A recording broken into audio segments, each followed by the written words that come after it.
అవని ఇంట్లో అందరి ముందు అలేఖ్య దగ్గరికి వెళ్ళి, నీతో నిజం ఎలా చెప్పించాలో నాకు బాగా తెలుసు, నాతో రా అని చెప్పి అలేఖ్యను పూజా మందిరం దగ్గర ఉన్న అమ్మవారి దగ్గరికి తీసుకెళ్తుంది.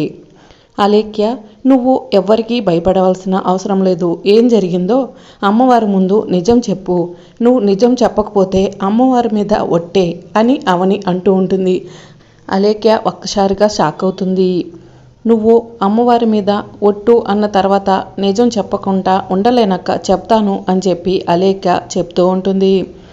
నాకు రాత్రిపూట నిద్ర పట్టకపోతే స్లీపింగ్ పిల్స్ వేసుకుని అలవాటు ఉందక్క.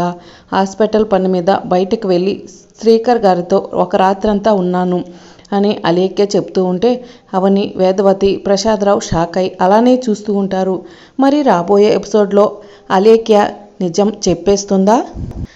అలేఖ్య కడుపులో ఉన్న బిడ్డకు శ్రీకర్ తండ్రి అని తెలిసిపోతుందా? రాబోయే ఎపిసోడ్లో తెలుసుకోవాలంటే ఛానల్ని సబ్స్క్రైబ్ చేసుకోండి.